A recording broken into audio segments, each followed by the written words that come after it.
Okay, everybody. Hey, and welcome back to Set the Pipe. I'm Sully. There is CK and Bear. Today, we have somebody I actually coached back in the day, and he's been a head coach for a number of years. Greg Reitz. He's the man. Welcome to Set the Pipe, brother. Hey, guys. Thank you so much for having me on. It's awesome. Good to see you, Greg. Great to have you, Greg. To see you guys. Thanks for coming on. Great to see you guys. So this is the time you get to sit back and kind of relax, and we get to talk all about you. So Greg Reitz, he was named the first ever head coach of the women's volleyball at Lourdes University in 2009. And because the program started in 2010, he also became the first head coach of the men's volleyball prior to the 2012 season. A couple years later, in 2015, he was the WHAC Coach of the Year. That's pretty quick after you start a program. So super impressive. 55 WHAC all academic team members and 31 NAIA scholar athletes. So you've done your good job there. For 4 straight seasons from 2014 through 2017, he coached Conference Players of the Year, in addition to 3 Liberos of the Year and a pair of Setters of the Years during that time frame in the league. So again, super impressive. Greg, 5 seasons as associate head coach at the University of Toledo before he went to Lourdes, assistant coach at the University of Texas, El Paso after 2 seasons. As a head coach at St. Joseph's College in Indiana. And he began his college coaching career at Toledo as a GA. But where I know him is he was a part of the Golden West College State Championship in 1995 when he was co-head coached by Long Beach State head coach Alan Knipe and myself. And he was named the state's most valuable player. After he ended with the Wrestlers, he wound up being a 49er at Long Beach State. So there you have it. Greg Reitz, again, welcome to Set the Pipe, brother. Thank you so much, man. It sounds like I'm old. It's always great to hear all those things. The one thing I did hear that Bear and I are looking at each other, 3 are going, like, when you talked about all those accolades at Lourdes with all the scholar athletes, Bear and I would not have made it to Lourdes. But other than that, it sounds fantastic. I mean, congratulations. It took me 11 years to graduate, Cole. Yeah, me too. I was close. I took the sabbatical, but I did graduate. But what a great career, and awesome what you're doing, and you're still coaching and giving back to the game. How is it coaching at the college level? Oh man, it's a blast. It's a blast. I mean, I look at it as it would suck to have a real job. I absolutely love the sport of volleyball. So to get to kind of teach the game, I think of it as like professing volleyball. And again, I look at, man, I was so fortunate to grow up where I grew up and to have the mentors and the coaches. I mean, when I started playing volleyball, I had some of the greatest minds in the sport of volleyball ever to kind of glean from. And then throughout my college career of playing, had continued. I mean, Sully and Alan, pretty successful. Not too shabby of a run there, but I think. I think it's questionable if he's going to be a good coach or not. It's still the verdict's out, but he's doing okay. He's new to this role. Yes. But I mean, shoot, Rocky Chiarelli. How can I say anything? You played for Rocky at Huntington, right? Yeah. Rest in peace, Rocky. Miss and love you, my man. And we do miss you. Yeah, for sure. For sure. I mean, the greatest mentor anyone could ever have, and has mentored so many collegiate coaches and high school coaches, club coaches. So just so blessed to have been in the situation I was in. Unfortunately, my parents decided to live in Huntington Beach, and the rest became history because of that. Right. So Huntington Beach, hard place to leave, but you did. I mean, you didn't go like Northern California, Central California. You left. Why the decision to really leave where your roots were, and you had those mentors? You really took a leap of faith there. Yeah, I tell you what, didn't know I was going to be a college volleyball coach when I left. I was actually searching for a way to get into the strength conditioning business for potentially professional athletics. I mean, I had dreams of maybe being the 49ers head strength coach or something like that. So when I started applying to jobs, I needed a master's degree. And you guys know, you were in California. They don't give away education for free. So I started applying to graduate assistantships, and most of them ended up being outside the state of California. Yeah. Because, like I said, they're not going to pay people to go to school and give them something that everyone wants anyways. So Toledo came through as an option, did a whole lot of research, had to look at a map to see where it was, had no idea. But as I was researching it, come to find out that the head coach for volleyball at the women's team had been with the national team for 10 years. Oh. Kent Miller was the head coach when I was moving out to Toledo. But I wasn't going there for volleyball. I was going there through a sports medicine graduate assistantship program to learn more about strength conditioning and to kind of get my internships and to get my degree. So, yeah, I mean, it was a leap of geographic faith, a leap of spirit. I mean, everything about it was just follow your path. And I'm not right in the path. I'm just living the path. Yeah. But everything happens for a reason. I had to get here. And during my I had a 2-year graduate assistantship. My first year was spent in strength conditioning. And my second year, I switched after getting to know Kent into a graduate assistant role with him. Interesting. And that's where it took off from there, huh? After that 1 year, you decided this is what I want to do. Yeah, 1999 fall was my first coaching job as far as the college world. I had coached a club season before I left California. So while I was in college, I graduated in 97 until 98 was coaching club for a year at good old Surf City Volleyball Club. Of course, yeah. D'Alessandro leading that one. So another mentor out there. So, I mean, it goes back to great people and the passion for volleyball. And it spread. It got contagious. So it was within me. And then, just happened to meet Kent while I was out here in my first year and interacting. Obviously met him through volleyball. I met a guy who was coaching with him, started playing. He introduced me, went into spring workouts, and one thing leads to another. He has an opening and says, "Hey, you want to switch your GA?" Sure, what the heck? Let me give it a shot. And then a year later, I graduate, and I'm looking for jobs, and one I found was that St. Joseph's College was strength conditioning and head volleyball coach. Oh, I was like, hey, perfect. I got a year under my belt. I'm ready to this. A whole year under my belt. That's amazing. One thing I want to say about that again, we started doing this to bring stories to the masses and talk about volleyball and how great it is. One is make sure you hit subscribe. That's the first thing. But the second thing is to listen to you. Played volleyball, had some mentors that we all love, from Danny Glenn to Rocky to Deli, to Pesto, and all of those guys that have taught a lot of us how to be men, not just about how to be volleyball players. But you went with something like to try something that you wanted to do, and you still came back to volleyball where you were playing and you found the love of it, but you found it a unique way, and now you've been coaching ever since. What's the goal for you in coaching? Are you happy where you're at? Do you want to take Al's job when he's ready to call it a day, or is the teaching where you are gratifying as well in that regards? Yeah, I mean, that's always the question, and I've loved where I've been. As long as you're supported, I think, and you do what you love, that's the important piece. I'm not making $1 million a year, so I don't think I'm quite ready for that. But it's one of those that I think you're where you're supposed to be. Some great relationships come through the program and become relationships after the program. Had some great student athletes before, like at all the schools I've been. I stayed in touch with a lot of them. Some of the players that I coached in that first year in 1999, I'm actually interacting with more now because their kids are the same age as my kids. It just happened that way where I got a little slow start on having my kids. And so, they interact, and it's just crazy that volleyball keeps us all tied together. And I mean, it's a spider web that connects quite a bit of life. So, pretty awesome. So you started the men's or the women's and then the men's program at Lourdes, correct?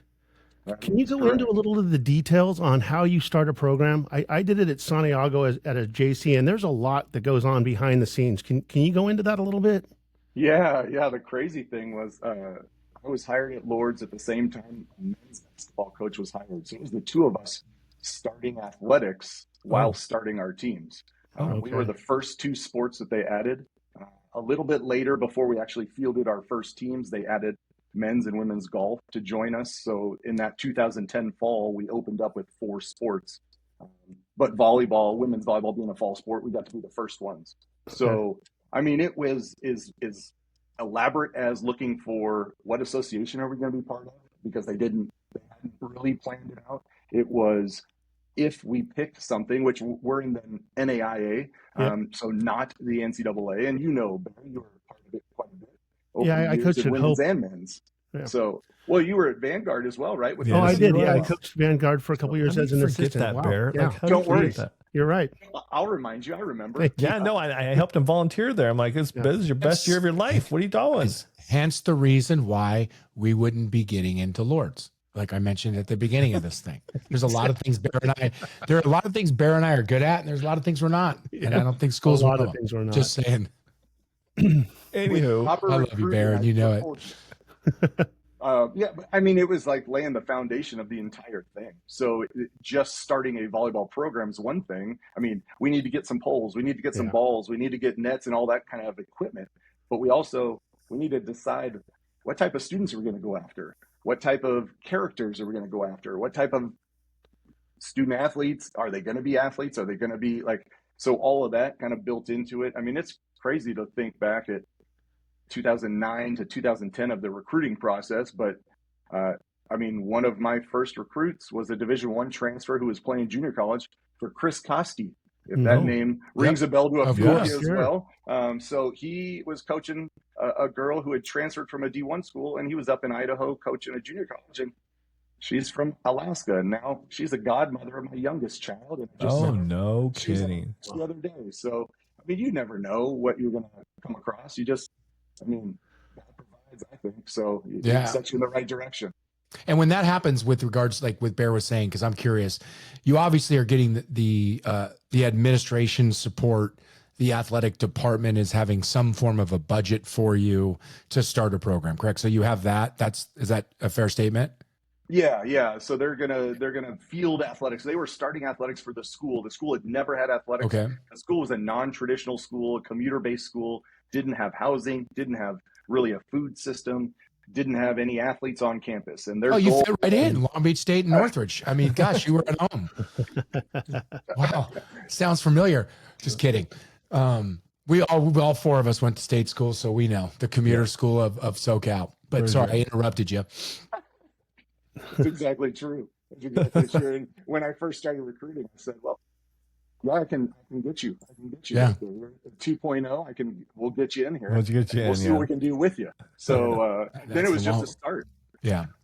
What do you think about the NAIA? Like I said, I was there for a couple of years, and I always thought it was kind of just like the wild, wild west. I mean, there was unlimited subs. You had a lot of money from the school. You didn't have to do a lot of fundraising, but a little bit of fundraising. You can get athletes that are 30 years old playing if their record's okay or whatever, right? So what do you think about the NAIA?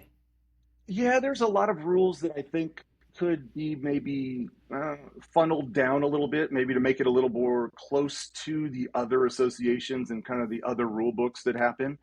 The unlimited substitution thing, the first match I sat down to coach, one of the coaches did like a 6-person substitution when they were serving and serve receiving. And I was like, come on. I mean, we're going to take forever. This is going to be a 3-hour match, and it's going to be a 2-set match or something. Like, come on. So some of the things I'm frustrated by still 15 years later but the Wild West part of it is mostly because there's not a whole lot of rules as far as recruiting is concerned. Right. But there's enough rules in kind of keeping your athletes, keeping them eligible and all that kind of stuff. So it's not that dissimilar. It's more just the theory that it is the Wild West. So thank you for exacerbating that whole condition. How many scholarships in NAIA for men's volleyball? And then how many for women's? The beauty of it, it's the same for men and women if you're fully funded. We, however, have not been fully funded ever. 8 scholarship equivalencies would be fully funded for NAIA. For both teams, so 8 and 8. So if you're fully funded, you get 8 scholarships. Which is great. That's awesome. Yeah, I mean, it's incredible. So that we actually have a winning record against Division 1 and 2 teams. We played mostly probably Division 2, but a handful of Division 1s as well. So on our men's side, at least, the women, they don't have to play us because they have enough teams in their own association. But yeah, we can have the resource to be able to maybe pull. Now, a little bit different with the NIL and all that kind of stuff, that we're not going to pull the same type of kid, but and it depends on the budgeting and what athletic department and the school itself decides is important. But no, we've been able to do pretty well. Yeah. So you touched on NIL. So, I mean, next year with Division I just changing a ton in terms of. Sully, I was reading today. So there's the court case isn't finished yet. Things are changing rapidly. Daily. I just read today that they're not going to do the cap on athletes.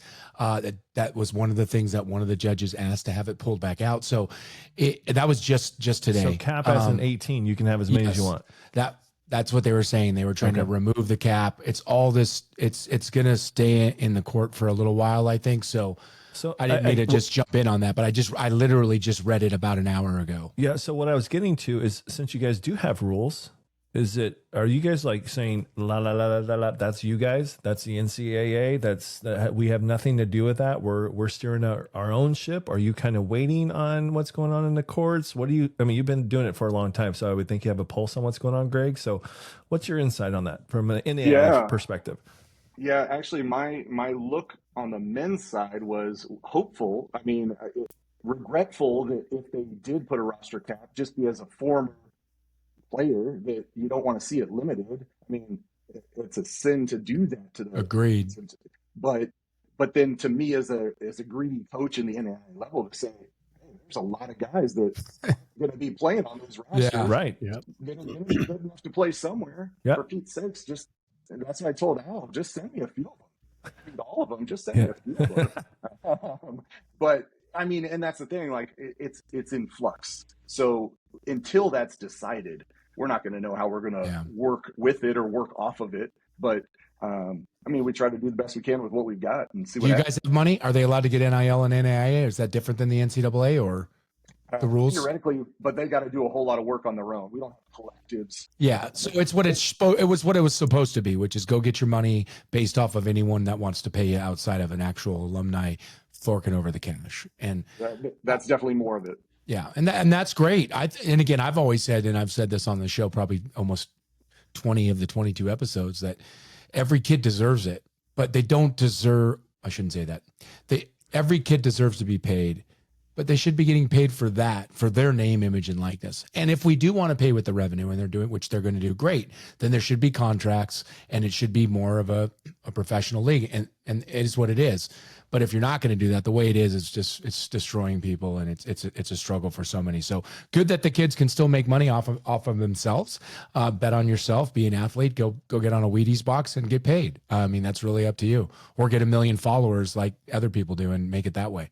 So, but cool that they're able to do that. I was curious. I know there's, like Bear said, there's so many different things about it. It's an amazing, I know on the basketball side, it's an amazing avenue. It's awesome. It's college sports. The environments are fantastic. The level is fantastic. Some of it's even different because, as Bear said, you can maybe have some older guys, girls, or whatever you're coaching, the season you're coaching in. But it's great. And so that's cool that gives that opportunity for people to still be able to play a sport, play it collegiately, and then still make money off of themselves, and again, bet on themselves for that.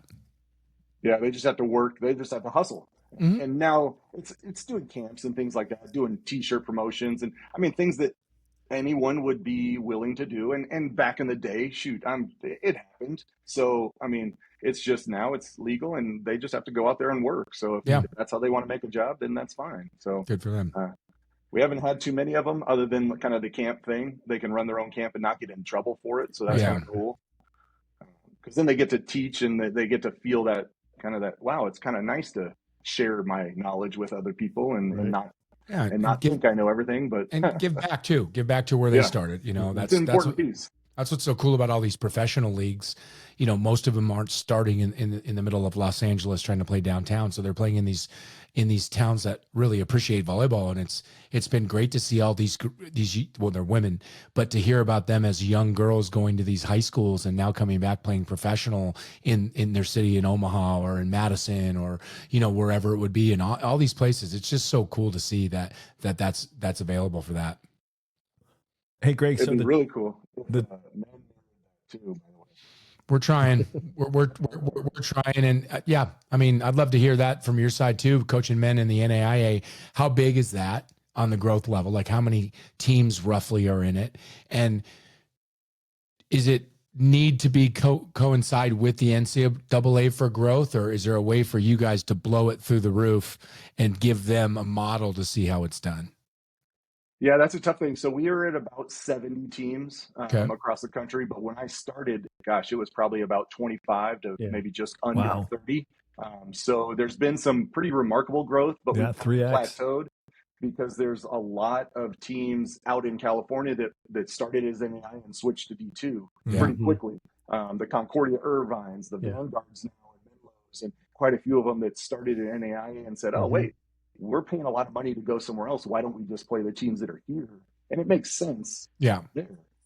But across the country, we've done pretty well. So it's kind of that a little bit of a niche market but man, once that first touch came along, I said SEC men's volleyball, Big 10 men's volleyball, Big 12 men's volleyball. Where's that at? Like those. But now if we have the collective or the House ruling, it could.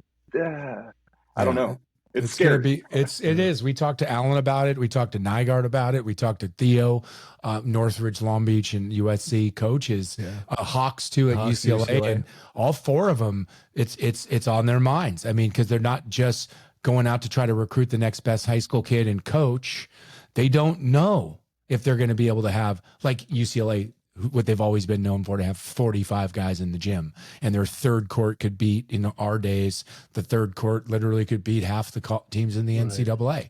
Literally, maybe not now, but like back then they really could. And like, that was such a lure to play at UCLA, and it was such an important thing for them. And they're still, obviously, they're back-to-back champions. Like, to be able to cut that and take that away and not have that many kids be able to play a sport and go to UCLA to play. And again, we talk about this, just because you're not starting doesn't mean you're not part of it. It doesn't mean it's not your whole fabric of your life being a part of a program just because you don't play, and it's not for everyone. And so, yeah, I hope it doesn't happen. Like you said, it's going to be really interesting weeks, months, years, where it's going to be. It's going to change dramatically. Picking back onto this transfer portal, big deal, right? Is it separate for NAIA? Is NCAA and NAIA together? Is it just like a big transfer portal for everybody? Or how does that, because I mean, how does those two talk to each other? I mean, or do you talk to each other? Yeah. Do you have access to those NCAA transfer portals? So there's services that we have to pay to have access for because we're not NCAA. NAIA does not have their own transfer portal. So the transfer portal is an NCAA entity. Yep. So Division 1, 2, and 3 can go into the transfer portal. Right. Now, if you pay for I think service, JUCO kids can too. I think. Okay. But I could be wrong on that. Yeah, I'm not 100% certain on it. There might be a junior college like branch to it. Yeah. Or they started something because they realized we need to get out there in front of college coaches at every level. But we can usually get access to or get information about kids, and those that are really seeking to go anywhere will reach out to more coaches. Those that are very specific to a D1 kid that's in the SEC and wants to go to the Big 10, those are going to be specific contacts, and it doesn't matter that they're in the portal and I find them because they're not going to look to go somewhere else. So to answer, because I was listening, but I was thinking about a question. So the NAIA does have their own separate portal. They don't have it at all. So if I'm a kid and I'm playing for you and I want to transfer, I just tell you, or I just send an email out, or I put it out on social media saying I'm at Lourdes and I'm entering to transfer. Or do you, and I'm sure they might call the portal for the NCAA, maybe, even though they're not in it, to add themselves. But I didn't know how it works in NAIA if you want to continue to transfer within the, and are there rules? So that's the last one. NCAA doesn't have any. So it used to, had to sit out, couldn't transfer within your conferences. All those rules are all gone. What are they for the transfer rules in the NAIA?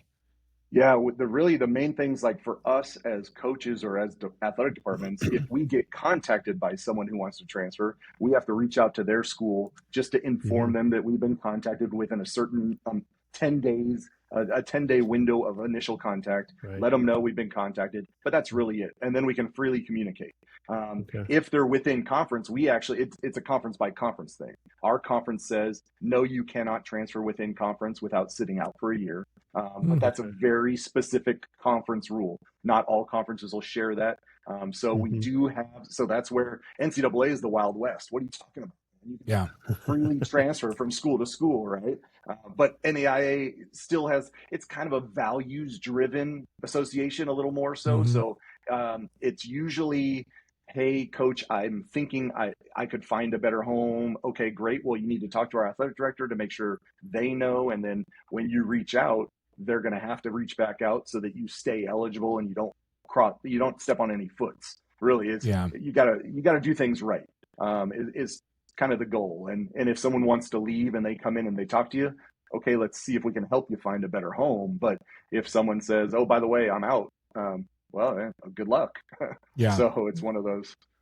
So you were talking about a little earlier about recruiting a little bit, and like the type of person that you want to recruit, good person, good, comes from a good family or bad family or whatever, or just a great volleyball player.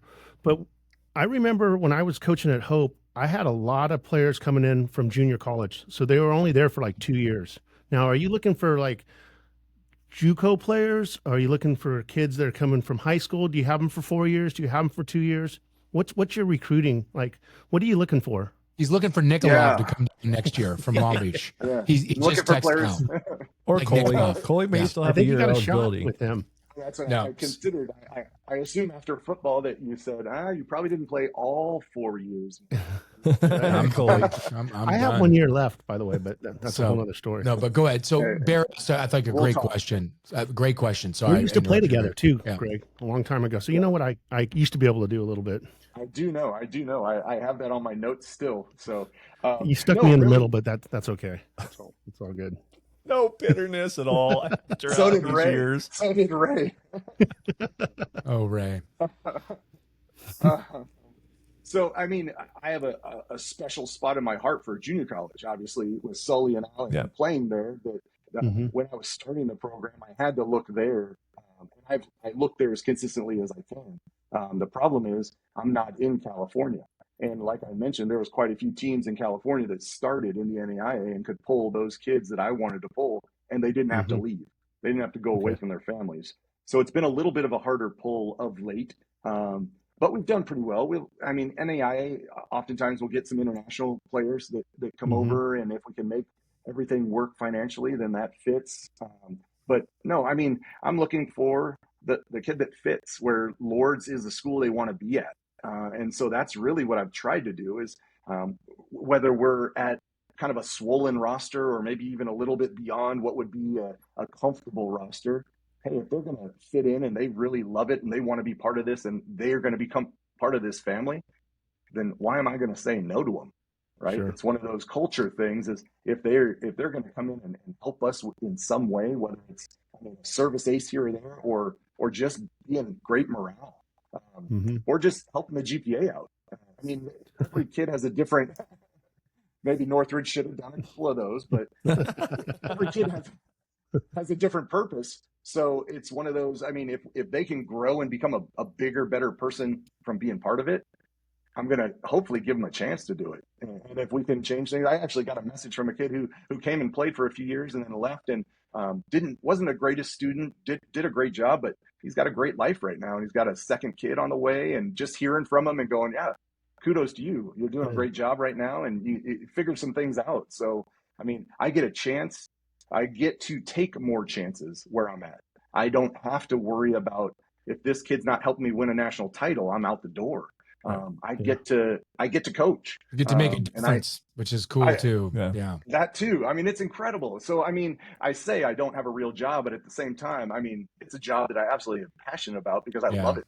I get to do what all of us loved from the people who inspired us. Yeah. So, if I can give back just an ounce of energy of what I got from my coaches, gosh, I think I'd be pretty happy. Yeah. And we said this before. So everyone that's listening, whether you're in high school, junior college, like take a look at Lourdes, take a look at the other colleges in their conference, take a look at NAIA, Division I, Division III. There's so many places and opportunities. I don't think people realize there is as much opportunity as there is for men's volleyball.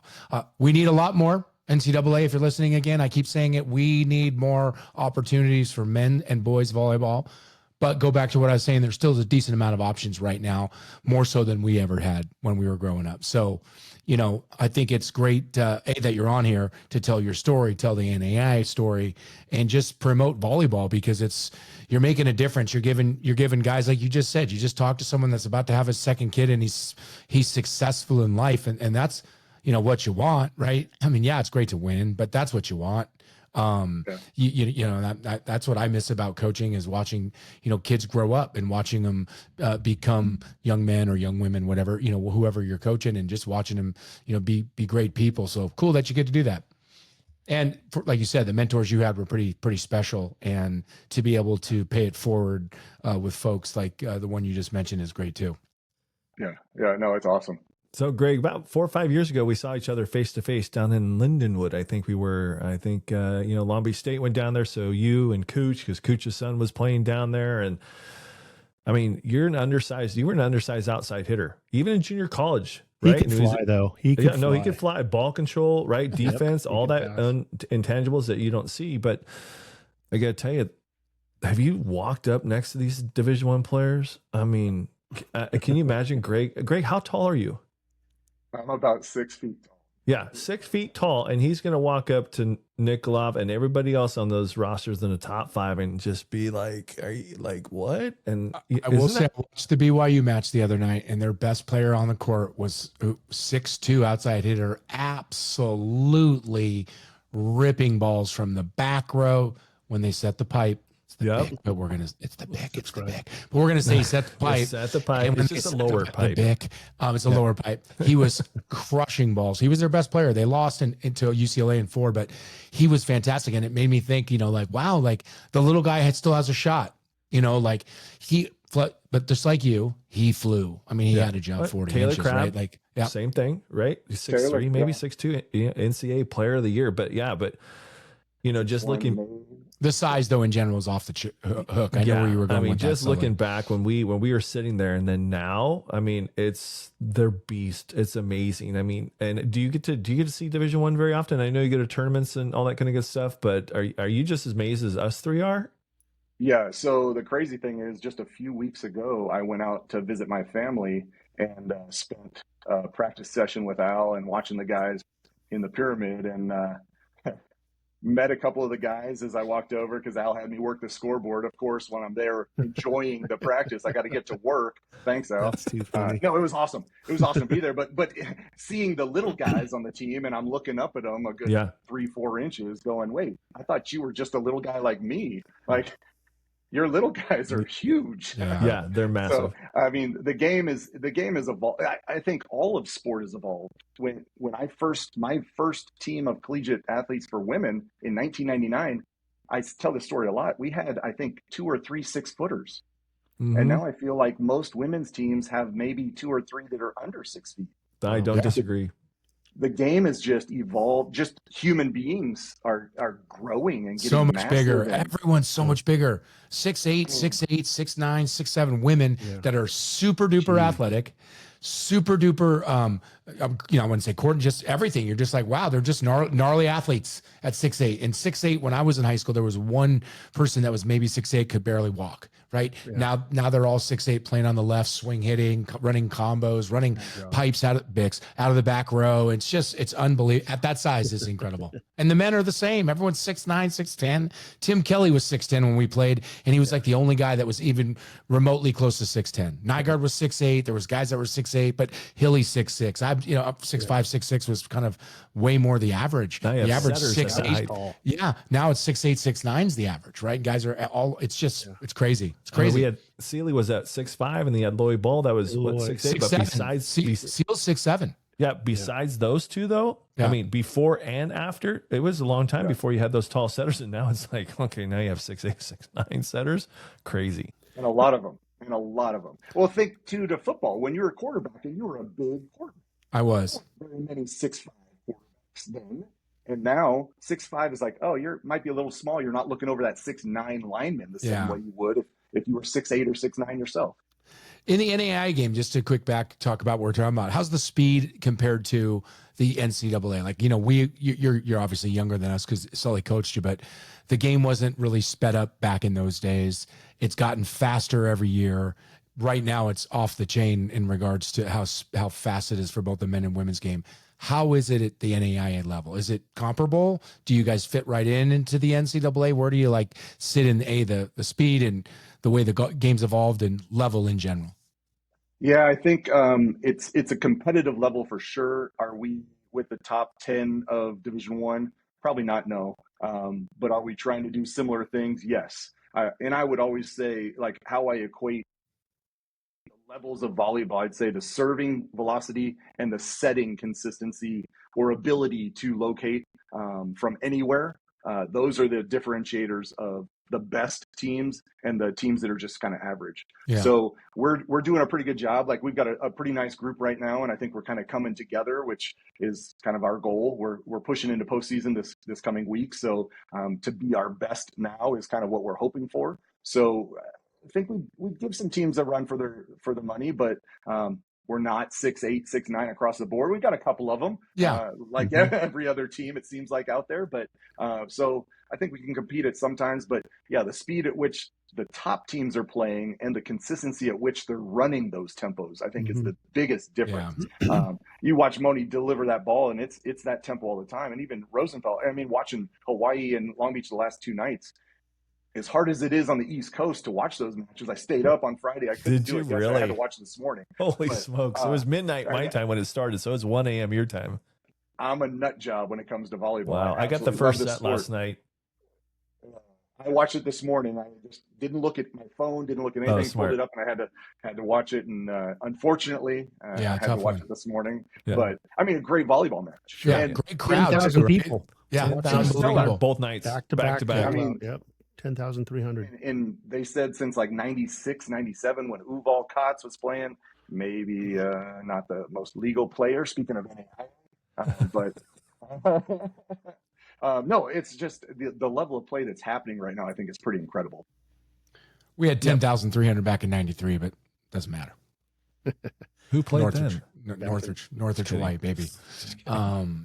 Hey, so I'm just playing. Where do you see Lourdes making the tournament this year? One, and then the actual tournament for NAIA is completely different than its pool play, right? So tell us where Lourdes is at right now on the men's side going into the end of the season here, and then kind of explain a little bit about the tournament itself. Yeah, a couple different beasts, but first and foremost, we just finished up. We wrapped up regular season yesterday. We secured our number 3 seed out of 6 for our conference tournament. Well, out of we have 9 teams total, 6 teams make the tournament. We're the number 3 team, so nice. We'll host number 6. Assuming things go well, if we play our best volleyball and we get a win on Tuesday, we'll get to play in the semifinals on Thursday. Then finals are held on Saturday. The conference tournament winner is an automatic bid to the national championship. And then the way it works for NAIA, we have a 12-team tournament. There are 9 automatic bids. There's 3 at large, but one of those at large goes to a host institution if they meet certain criteria. So completely different there as well. Could you imagine Long Beach is hosting it at the Pyramid, so they get in automatically, and Hawaii or whoever's hosting it gets in automatically. Like, that's the wild, wild west. Yeah. It's part of the bid process. And that's in Cedar Rapids, right? It's in Cedar Rapids for the 2nd year, and actually they renewed it for another year. I just saw that. Yeah, I'm not too far from there. 26. So if you make it, I'll see what I can do, man. If they let me put on a jersey, I'd be able to bet a little bit more. But no, I like our guys, so I like our group. I think we're playing well at the right time. So if we can put things together, it's been a few years since we made it to the national championship. We had a pretty good run where we were winning our conference pretty consistently. But yeah, it's gotten a lot more competitive. We've added some teams. We're a bigger conference now, and a more competitive conference, and there's just more conferences across the country. Right. Will you get out? Do you have any chance in that large bid, or do you have to win your tournament? for this year, we have no chance at an at-large. If we don't win the conference championship, we will not go. Got it. There's maybe one or two teams in our conference that, if they don't win, have a chance at an at-large. But the way it shaked out this year, we didn't win enough of our non-conference matches against ranked opponents. So, so it puts all the marbles in one spot, and we got to win. So then, say you get there. Let's assume you do, and you said there's 12 teams. Is it 3 pools of 4? Is it 2 pools of 6? 4 pools of 3, and you have to win your pool to make it to the semifinals. To the Final Four, and then they'd play like a normal Final Four. And it's semifinal, final. Yep. So it turns from that, pool play. Yeah, it's a little different. So it used to be there was teams that made it. There was 2 pools of 4. The top 2 teams of the pool made it out, and then you did a semifinal, final. Little bit different. The women's is different. Its opening round is a single elimination. Then it goes to pool play. Then it goes to a single elimination bracket. So Wild West, parts of it seem kind of crazy and a little quirky, but the men's is close. And if we can get to 16, I would imagine we would go to a more traditional 16-team bracket. But because our number hasn't been bracket worthy, they wanted to stretch it out into more of a student athlete experience. So, I mean, it works. It puts some pressure on you to win every single match, just like it does in a bracket. You get 2 matches, right? So if you get in there, you have 2 matches. And let me ask you that. So is the NCAA, NAIA at an arena where you play those teams in, say, Charleston for the weekend, or are you going to the higher seeds location, playing on the road, playing at home? How does that work within the pool of those 4 pools of 3 in the championship for the NAIA? Yeah, for the national championship is hosted at one site. So schools or communities will bid on it. Currently, the Cedar Rapids in Iowa is hosting. They hosted last year. They'll host this year. So and then every one of those matches, every one of those pool play matches are played right there. Are there? Yep. So one arena. 2 or 3 a day, starting at 4 or 3 and playing at 5 and 7. Okay, wow. Again, that tradition's awesome, and obviously we all love March Madness, right? I don't see them changing that ever, but like, it sounds cool to me. It sounds different. It sounds unique, and it's like you're not playing in the NCAA, you're playing in the NAIA, and we do what we want to do. And so I think that's kind of cool. I like pool play. You get to play more games. You have more chances. Even if you were to lose one, you still have a chance of mathematically, right? If you get a 3-way tie based on how you do tiebreakers and all that stuff. But I think it's kind of cool. Yeah, it's the same. It's the same arena they have the girls' Iowa high school states at. So it's not like they're unfamiliar with hosting volleyball there. So I would assume it's run really well, Greg. Yeah, well, and I haven't been to the tournament, like I said, for a couple of years. But it used to You're going this year. We feel it. You've been on Set the Pipe. Perfect. The juju's coming your way, That's baby. right. I'm driving too, Betty. So let's do it. I'm going to have some fans there. So That's right. See if we can get you in. But yeah, no, I think it's a good environment. I think they're trying to grow it. And I mean, the growth of the game for NAIA level from 25 to 28 type teams 15 years ago to almost 70 or over 70 for 1 point. If we can get to closer to 80, we'll probably get to a 16-team tournament. And yeah, it's pretty cool. It's awesome. I would love to see that. Like, it just, we talk about it all the time. Just the growth for the sport would be amazing. I mean, right now you have 12 teams, you're playing in pool play, whether they stay in there or they change it and they go with, 4 pools of 4, whatever they do, however it works, just to see it grow and have more chances for you and coaches like yourself and kids that play within your program, chances to get to that postseason, whatever it looks like as you continue to grow. I love it. Hey, Greg, so how many, any level, 1, 2, 3, JC even, does coach men's and women's? How many? Yeah. How many coaches are like you? Because, dude, that's a lot. It's a lot. And then you got to deal with, men and women are different, right? So you're going from, it's 2 separate games, 2 separate individuals out there and trying to get them to click. And then your wife letting you do this, like, you know what I mean? It's a big load. So you've got to be one of the few, if not the only. There's a handful out there. There's a handful. There's not a lot of us because it takes a very quirky, not so bright individual. Holy, Bear, you got jobs out there. We can do both. Wow, I'm in. I knew there was a couple jobs for me out there. I'm trying to find the right one after all these years. You've been looking too hard. It's one job. You That's have to right. do it Yeah. 2 times over. But you're in season in the fall, you're in season in the spring, and then you have off season and all that stuff. I Recruiting. mean, how do you manage your time? And are the girls playing beach at all as well? Is that part of it? Come on. I'm an Iowa guy. We don't play beach until the middle of the summer. Okay. Yeah, I didn't know if you had an indoor court or something.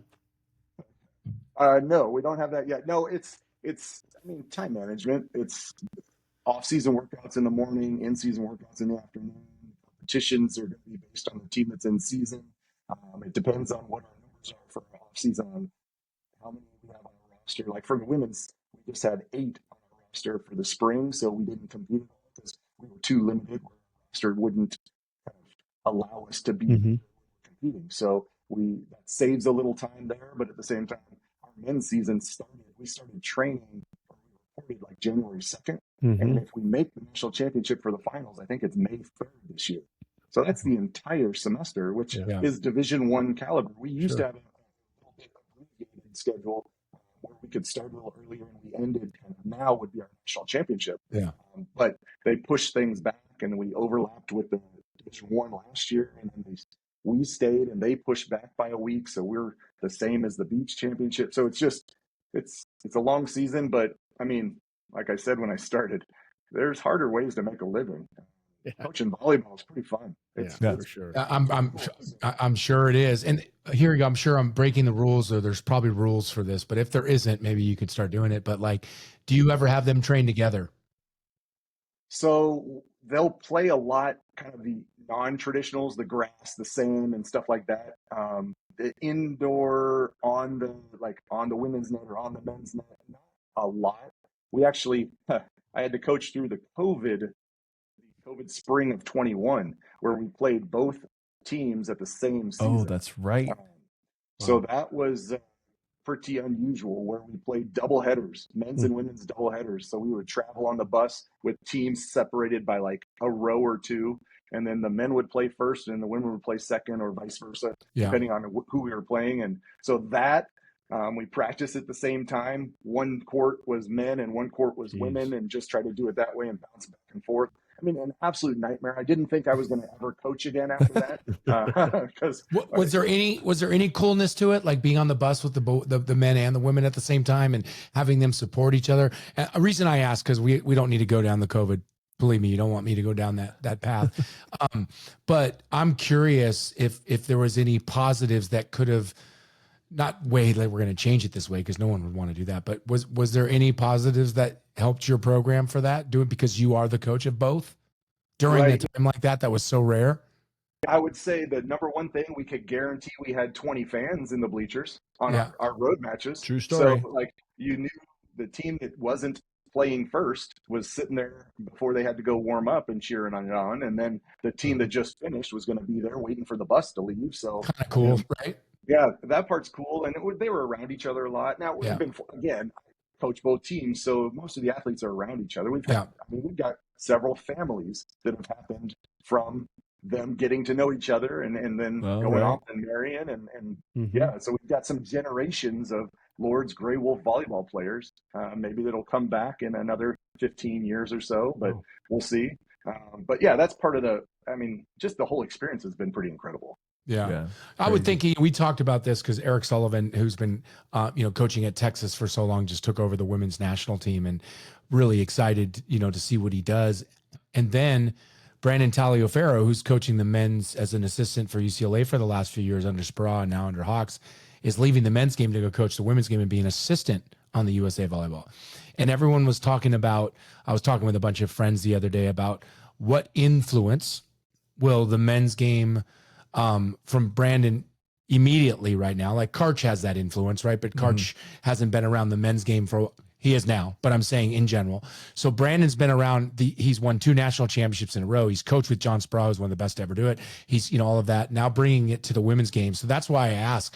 I know it's hard because it might not translate for the men as much, but having both teams playing like that together and seeing like the speed of a men's BIC is probably a little bit faster than the speed of a women's BIC, but playing with each other, does that women's BIC get a little bit faster by playing with the men. And that's where I'm excited to see what happens with the national team, with Brandon just bringing it and Karch and all of just the game. Not that the men's game's better by any means. It's a little bit quicker, and the women's game is coming. It's ridiculously how fast. Yeah. So that's why I was asking if you're able to cross it, and like the ball control on the women's side's better on the men's too, right? So that's another thing that the men can learn from the women. I mean, the net's smaller, but that's really the only difference. Yeah, I think if you do serve receive practice on a women's net as a male player, you get better. Yeah, So because the float serve is just gnarly. It's on gnarly. And a jump top is pretty crazy too, because you can really attack. I mean, these guys are hitting it crazy already, but can you imagine Moni on a net that's 8 inches lower? Yeah. Yeah. It'd be crazy. It'd be crazy. What would it be? 96 miles an hour? Probably. So yeah, I was just curious if you did it, if you've ever, and again, and you, whether you do or you don't, but just being able to at least even having them hang out and just watching games to learn from both sides of it, being the head coach of both is probably pretty unique and pretty rad at the same time. Stylistically is where you get the influence, because I try not to. I mean, we try to run the same systems. It's just where does this ball go to? Is it mid antenna? Is it top antenna? Is it there on a frozen rope, or is it really archy? It depends on the athlete that's hitting it. It depends on the athlete that's setting it. So whether it's a male or a female, I don't care. It's so long as they can locate that ball well, they're going to be a setter. If they can attack that ball well, they're going to be an attacker. And we try to run the back row attack for our women's team, because we always have. And whether I was at Division I as an assistant or since I've been here as the head coach, I mean, it's a system thing. Hey, what system tends to work more successfully? That's having back row attackers. I mean, I grew up idolizing Steve Timmons and watching him hit that red out of the back row. I mean, so all of those things. So, and unfortunately, he was a Newport Harbor guy, so I couldn't really be passionate about it. He wasn't a Huntington Oiler, but we had enough crossover with Rocky and Danny to be former Oilers that were Sailors. So that's a whole nother episode of stories. But of course, so no, I think the game just learned, and to have Karch with the women, and now Karch going back to the men is incredible. And what happened? How much influence did he have on the women? I would say quite a bit. Again, someone that I got to study from when he was with Il Massagero and would come back for Team Cup, and shoot, you guys got to play. Didn't you play some Team Cup against I was actually close to playing it. Al did. Nick did. Yeah, I know Al did, and that's why college it had just been done. I would have loved to play at least 1 or 2 years in that, or at least given it a shot. It would have been fun. I went to a bunch of games at the Forum. Yeah. It was pretty fun. Didn't they have like 4-person block on that too? Yeah, 4-person block. It was pretty awesome. Yeah. That was fun to watch. Yeah, so. And I think they did a 4-meter line instead of a 3-meter line, which nowadays with the guys that are 6'9" outside hitters that are jumping, they what if they did? I mean, and I think if they brought that back, you're going side out rally scoring up until, and then, I mean, it was progressive. It was pretty cool. It was 90s. Yeah, it was early 90s. It was a fun league to go to. It was awesome. It was at the Forum. Obviously. Yep. Jeannie was into the volleyball time at that point, and it was a fun thing that they did. I wish they would continue to do that. Like the 4-man was awesome too, and that just didn't make it either financially. But we had some pretty cool leagues in the early 90s and things to see and watch the volleyball growth at that point. And I feel like it's just boomed ever since. So another question for you on the NAIA, we talk about is Nikolov is a great example. He's not from here. What's the makeup of the volleyball players, since you do both, even though we're in the men's season, percentage wise, roughly international to domestic players in the NAIA playing both men and women? For men and women, gosh, on my particular roster, way more international friendly on the men's side than the women's side, because there's so much more opportunity for greater resource for the women. We just don't have the we don't have full scholarships. So it's harder to land international players. So we have a much smaller percentage for ourselves, but the top teams will spend the money to get really good international players. And on the men's side, it's a pretty substantial population. I don't know if it's a 50-50 split, but some teams seem like they're very heavy international. I think we're right about 50-50, maybe a little bit past 50% on our men's team right now that are international versus domestic. But shoot, it took me a good 3-4 years before I had my first international player. And then it was another 2 or 3 years before I had my next. But now we've had several. So it takes kind of that snowball effect to get the recruitment going and to get relationships with some of the players or people that play overseas or played overseas, that then say, hey, I'm sending you this guy. Trust me, he's good. Okay, great. Because it's all electronic. And I'm going to put you on the hot spot for this, and I don't mean to interrupt because I don't want to forget my train of thought, because I think it's very important to ask. Are we falling behind here in the United States? And is that why more domestic international folks are coming over? Or is it just gives you that much more opportunity to recruit? Because you're saying 50-50. I know Long Beach, Northridge has 9 guys that are from international. That's leaving less and less opportunities for the boys and the girls, boys especially in the United States. So putting you on the spot, you're a coach, you coach at the collegiate level, you've coached everywhere from high school to club to everything. What do we need to change to make that 70-30 or 80-20? We should always have that opportunity for international kids. It's a wonderful opportunity to come to school and go here in the United States, and we should never take that away. And the reason, if they're better, they deserve it, I guess. So what's the problem? How do we solve that? If there is even a solution to say for. Yeah, man, I would say if I was going to point my finger at any one thing, the growth of the game has been great, but the growth of the game distributes a lot of the talent across the country. So I think you'll see US still be successful when we put our U19 team together, our U21 team together, our U whatever, or even our national team and all that. But to put together a college team of just domestic players, you got to get the right blend. And some schools do it. They're very domestic heavy. Some schools can't recruit internationally. So you'll see that success there. I wouldn't say we're necessarily behind. It's just the population. Look at Sofia, Bulgaria. How many players are from that little tiny country that are playing right now? Now, what did they do? Was it just breeding? Was it the water that they grew up with? Was it having a ball in their hands from the time they could walk? Who knows? Like, we'll have to, talk to maybe Alex's and Moni's dad and how they raised them, because that's two guys. We're working on that. Working on that. Right? Pod, we're working on that. Because he's close. So, it's that type of research to say, but we're still doing pretty well on the international stage as far as the U.S. Collegiately, though, opportunities, I think they're playing more consistently at that level internationally. Whereas club is good, but you're not playing against professional athletes.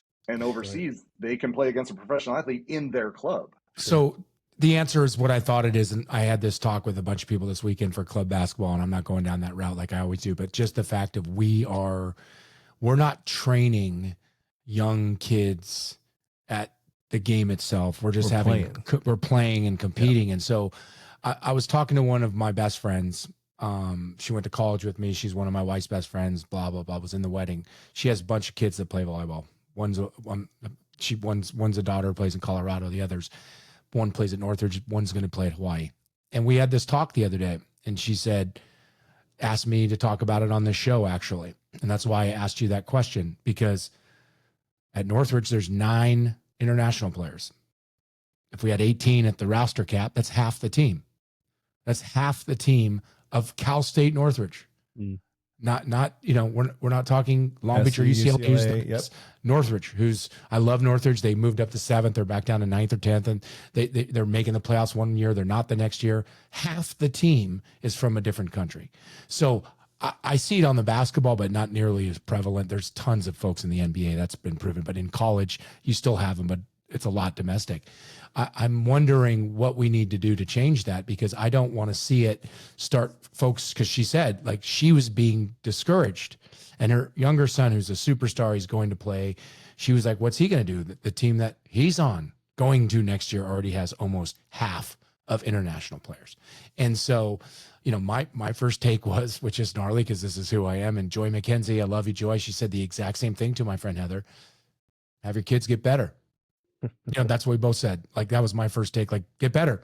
Then you don't have to worry about it. But it's hard to get better when, Nikolov's playing in a system growing up and then just playing and training and working. And then, we're playing every weekend at some, volleyball center, playing 9 games and reffing and laughing and they're training and they're working and they're getting better and they're making mistakes. And so, I don't know. You answered it for me. I kind of talked through it, but I think we need to, and I think John Hawks is going to do that. I mean, John Hawks, I think, Sparrow's going to do that. I heard him talk about it yesterday on the TV. If you were watching the Love semifinals and he was being interviewed, and they asked him, Kevin asked him straight up, like, what are you going to do with volleyball? Where's your vision? And, he was talking about all levels, Paralympics. He was talking about getting more players in the para games, not the Olympic games, but just playing the game, more kids playing and teaching. And so he's the right guy for it. Not that, anyone's failed, but we have to correct it. We have to correct it in all of our sports here in the United States, because we're starting to lose a little bit in that regard. So appreciate your candidness. I was just curious your take on it. Yeah, I share the same views if you could rely on think back to the coaches again. I go back to mentors and how I was trained to play the game. If everyone could have that, it's a different level of volleyball you're working with. True. If not everyone has that, if there's so many clubs across the country, how do you have that many coaches? Like, there's not that many good coaches, great, incredible people. And we're fortunate where we were at that time, absolutely saturated with incredible people who also loved the sport of volleyball and taught the sport of volleyball and played the sport of volleyball, and we're so shared it. But I don't know that that's the case. I think a lot of people say, hey, the sport's growing, let's just grow it. Well, right. Is that the right thing to do? Grow it successfully? I don't want just a lot of trees. I want a lot of trees that provide great fruit. Or I think back to Orange County. I grew up in Huntington Beach, the big fruit tree. Well, I have an apple tree that doesn't barely grow an apple. Well, that's not a great tree then. But I have a tree that, we have a whole orchard and it grows incredible. Okay, perfect. That's what I want. We can make a living on that. We can make a business on that. But we can't make a business on trees that only produce one apple. So that's kind of where we're at. Is there's so many clubs around the area that produce. Hey, there's a great kid over there. But I come back to that vulgarity.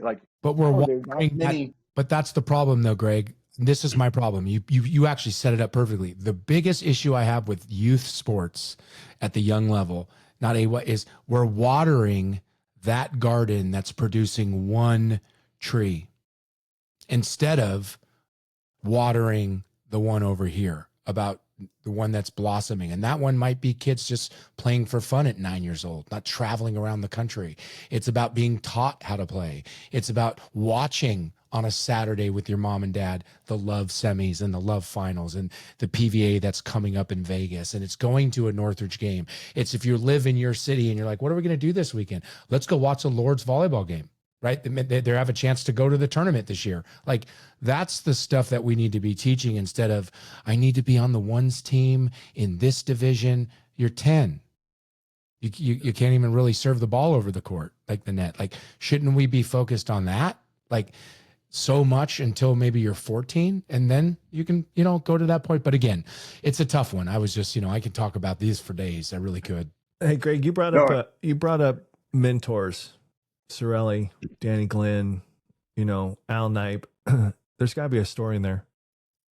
There's got to be a few stories there you can share. Barry even asked me, he's like, so am I going to ask Greg, how are you and Al as coaches? I'm like, yeah, ask him. Let's get these stories out there, brother. We got to have one. We're clipping an hour right now. We can go on forever, but we got to get a story in, man. I didn't even prep you, but there's got to be a couple in there. I think one story that I use over and over again was while I was at Golden West, but I think in our off-season training, it must have been in the fall or maybe early season, just doing some practices. And it was one where actually Deli came in and I was passing with a terrible technique, right? And ball control became the name of my game. And I was a decent passer, but I used to always just break my hands apart. Every time I touch the ball, I'd break my hands apart. So what does Deli do to me? Yep. Puts them right together and tapes them. Of course he does. Tapes them tight. And I was like, okay, great. Now what? You're going to work on short passing now. I'm going to serve you short. You better get to this ball. I'm like, okay, what do I do after I pass it? My hands are stuck. I'm not going to. You'll figure that out, kid. Right. And you know what? To this day, when I see a kid pass and break their arms, I'm like, oh, it drives me crazy because you know what it took for me? And I think back, too, to a couple kids who, when Rocky was working with movie footers and, hey, take this tennis ball. You got to go around school and dribble it and tell yourself left, right, left, left, right, left, left, right, left. And then these are right-handers. Obviously, I don't want to train the wrong person. But and just the little repetitive things that you've got to do over and over and over again to get to the level like we're talking about for the juniors. to get to the level where you're good enough to do something at that level. Right. And just the little things I didn't say, why, coach? Why? I don't want to do that. I said, okay. oh, you're going to serve me? All right. What do I got to do? Pass? All right, let's pass. Yeah. It didn't, well, yeah, but I think if I really think about that, I don't know if that's really good for me right now. And it could ruin me on the inside. Oh, I feel you, brother.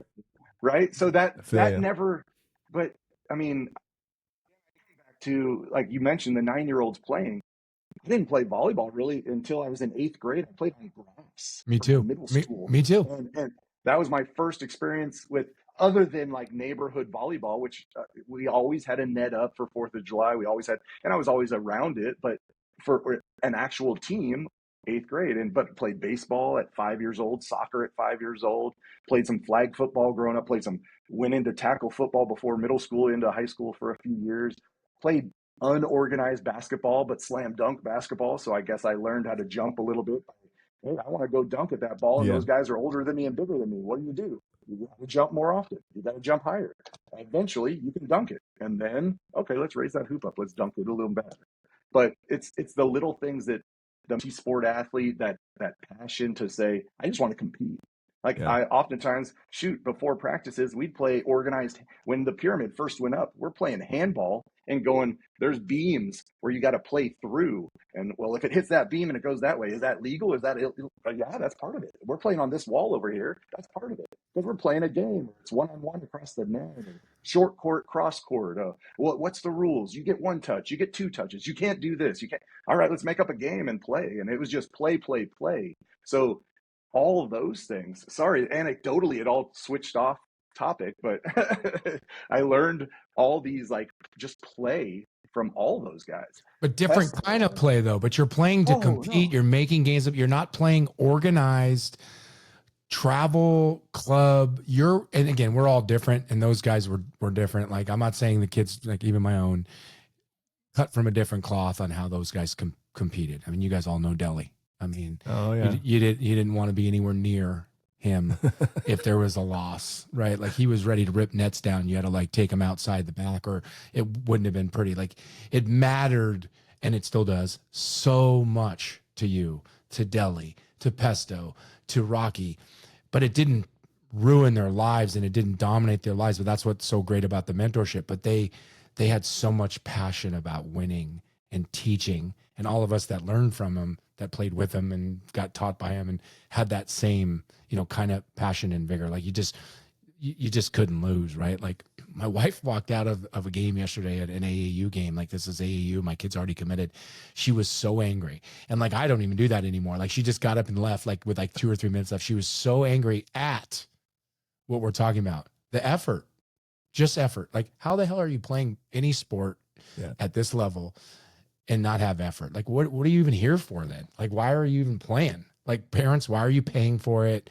Like, it's incredible that you see that. And like you just said, like, it's hard. You're trying to find the right kids to have that. And I don't know how that's not just ingrained in any athlete that's trying to play high school sports, let alone college or the next level after that. Hey, Greg, did you, at Golden West, were you in my van when we got stuck in the carport in the parking garage? When we got stuck in it, I don't think I was. Okay, so we were in the van. You must have been in the other van. We were in the van, and we were trying to go find a parking spot, and we couldn't find it. So I went in the parking garage. Well, the van was too high, so we get stuck underneath the cement. So all the guys got in the back bumper and started jumping up and down so I can slowly back out. I didn't know if you were on that or not, but I'm like, oh my God. I totally remember that. Oh my God. That was so anyway, see, I can bring up a story. On staff, Bear? Why weren't you on that staff with Sully and Knipe? Jeez, I don't even know where I was at that time. I think I was still playing a little bit, and I hadn't started coaching. I might have been down in Santa Margarita coaching with Eddie Rapp. You might, because Knipe went down to Italy. That was when he went to Italy, got hurt. I took over, and then he came back. What year was this? What year did you say, Greg, that you won the title? 95. That year for Hal. That's right. That's right. Yeah. He did that. That's when he came back because of his finger. He jacked up surgery, and he ends up coming back, and then they co-head coach, and it ends up being just how about that motley crew we had in order to win? And I mean, I've heard some podcasts on other sides where they have maybe former national team players and All-Americans that, I don't know, maybe got beat by that team that pulled it out, but no. I mean, Carlucci, I didn't think he would survive another 2 years. Then he wind up doing fantastic on the. He's AVP guy, right? He had a great career in the great career. I mean, he played a lot of volleyball in the AVP. If you would have known Jeff Carlucci in 1995, you swear to God he'd live maybe 2 more years. I mean, you know what I mean, or just not, or homeless or something. But when I saw how great he did, I was so proud of that kid. It was awesome. Some incredible videos. Find him now because he's a skydiver. He like flying suits. It's incredible. I still in touch with him. So you talk about volleyball making relationships. Yeah. So well, tell him we want him on this then. We'll bring Jeff on here. Yeah. I mean, he's like, we have this whole thing's about anything loosely connected to volleyball. Like connected to volleyball. You can, as long as there's just a connection, and he has more than a connection. I mean, he played with you, played for Sully. Yep. We watched him play on the beach. I'd love, and what he's doing now, I would love to hear about that. Oh yeah, no, it's gnarly. Yeah, he was on some show too that he was in a different country and trying to do like a food truck. Did you guys see this? Oh yeah. So I was like, oh my God, that cannot be Jeff no way. And he's like, yeah, Carlucci. I'm like, holy crap. But still, then that was the time I was like, what did he do with his life? I'm like, he did fantastic. So won a state title and it changed his life that's forever. Right, winning 1995, for you, baby. Sully, First time with time Greg. Ever in Golden West history. You had the right mentor right there. Yeah. I know we're running out of time, but I'd like to just ask you a couple little questions about some of your international stuff. You worked with Athletes in Action. I think you went to Russia and Ukraine. Can you tell us a little bit about that and what is Athletes in Action and all that, and what did you do with all that? Yeah. No, it was an incredible, like one of those times in your life where you just not quite sure what's going on and what path am I really on. It was back in 2008. And I was still playing a lot of volleyball, adult stuff. I had been coaching, for almost 10 years in the college level, and was actually out recruiting. And one of our competitors, the head coach, which was a great person, was at Toledo at the time. And the Bowling Green State head coach, Denise Vandewally, we were recruiting a similar kid and just got to chatting about being at church and going on a ministry trip. And I was like, yeah, we went to the same church. And, I'm thinking about joining up with that mission trip. And she said, well, what you should really look at is Athletes in Action, because that's a sports ministry and it combines faith and sport. And then you go out and you minister to other people. And I'll look into that. And it ended up being the home base for Athletes in Action was just 2 hours south of Toledo in Xenia, Ohio. So it worked out where I reached out and ended up going on the tour. That summer, they were going to Russia and Ukraine, which to think right now, where we toured in 2008, some of it's gone. Yep. Some of the facilities, we played in some incredible club facilities in Moscow. And then we traveled to the Ukraine for a few days and played some matches and were on the beach for a day or two and just lounging and enjoying kind of the experience and got to minister in prisons and a couple different orphanages and stuff and just share the word of the Lord. And so it was incredible, like for that. And through sports, so it's through sport that you get to share. So what opens the door was sport. And then we got to share our true passion. So, I mean, just an incredible experience. And so if you're a student athlete, if you're a coach and you have a strong faith and a strong story to tell, I mean, look it up. It's outstanding. And there's others. Athletes in Action is just one of them. Fellowship Christian Athletes, FCA. At the Super Bowl, you'll see a lot of the information about that. There's a lot of organizations, but it's just combining sport and faith together. And I end up coaching at a small private school where faith is something that happens. So I don't force it. That's part of the NAIA though, as well. Most of those schools are private schools, faith-based, correct? Very, very common. I would say the strong majority of them are a small private school that are faith-based. But you don't have to have faith to play, but it helps, I guess. but well, you may be exposed to it for the first time, or you may come to it, or maybe you come with a sputtering faith and you get stronger, or maybe it doesn't change. I mean, I can't imagine it wouldn't change you to come to a faith-based school and you're unchanged in any way, and just to experience life. Again, I go back to you're where you're supposed to be. If I grew up in Huntington Beach and said I'm going to be coaching college volleyball, I wouldn't say I'd be in Sylvania, Ohio, just outside of Toledo. I wouldn't have said I'd graduated from Toledo, Ohio, and I would have had no inkling of coaching volleyball outside of where I was. I thought I'd be, I don't know, at a junior college, just like you guys, or where Pesto. I mean, I was convinced when I was done with playing and stuff, I was going to be coaching a junior college and retire from that, because Pesto had that dream in my head. It's a great dream. He sells it well too. Boy, does he sell it. And it's look at his, I mean, he does, and he should. I mean, it's a great gig in the world. Look at Bear down right now. He's running Set the Pipe based off that. No, it's great. That's awesome. So yeah, it's one of those things. It's a step I took in my life path. And it was an incredible step. I had a great group. I actually had a kid who was playing at Ohio State who went on to win the national championship just a year later, maybe 2 years later, and a SC player, a current SC player, a middle block. And just, so yeah, no, I was fortunate. I was the old man. I got to coach and play and have a blast doing it. And it was just kind of another step along the road. Nice. Great part of the journey. Great story. Oh, cool. Love it. Everybody, that was Greg Reitz. What a fantastic interview, brother. It's been a while. I'm hoping to see you in a couple of weeks or a week or so. So best of luck to you in the playoffs, and hopefully we get you to the tournament. But such a great interview. We're glad we gave NAIA some love and educate our audience on the NAIA perspective. But man, we really appreciate you coming on Set the Pipe, man. Hey, thanks so much for having me. It's been a blast, and I just love catching up with you guys. And hopefully it won't be as long as it's been for the next time I see y'all. Yeah, for sure, man. Awesome, Greg. Thanks so much. Really appreciate it. Make sure you guys hit subscribe, and always set the pipe. Set the pipe, baby. Set it, baby.